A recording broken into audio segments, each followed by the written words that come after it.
Barşаңызға қайырлы күн.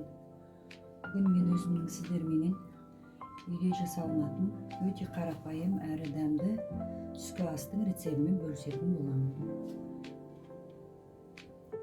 Қазанға қызып тұрған қазанымызда макаронды салдым.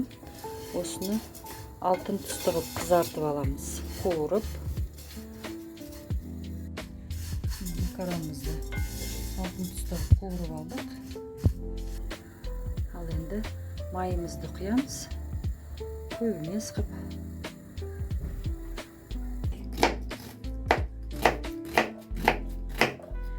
Пиязымызды осылай майдалап турап аламыз.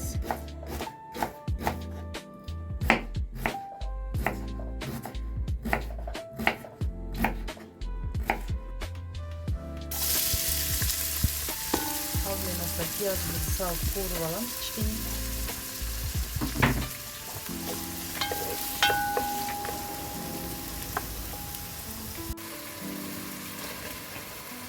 Мен мына жерде тауықтың етін алдым, тез дайын болсын деп.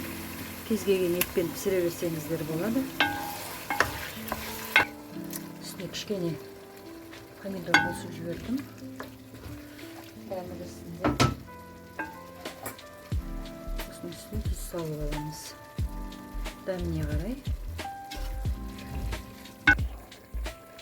Етімізді қуырып алдық. Енді осының үстіне шамалы су құямыз. Көп емес.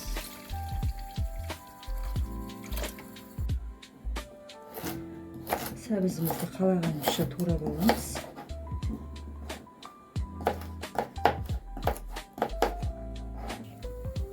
Суымыз, тамағымыз қайнап шықты. Енді көпіріп алып тастаймыз бетіндегі.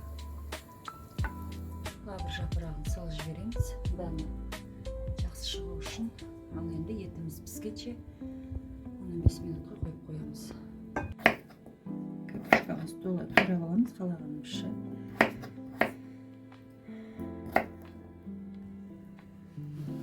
Сәбізімізді салып аламыз. Картошкасымызбен бірге.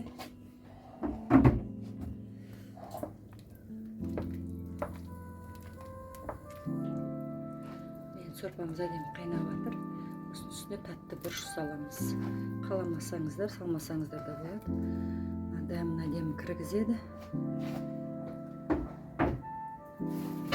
Міне біздің тамағымыз дайын болды. Картошкасы, еті бәрі пісті. Енді осы дайын болған сорпамыздың үстіне макаронымызды саламыз. Қуырылған макаронымызды салып аламыз. Осы енді бір қайнап шықса, тамағымыз дайын.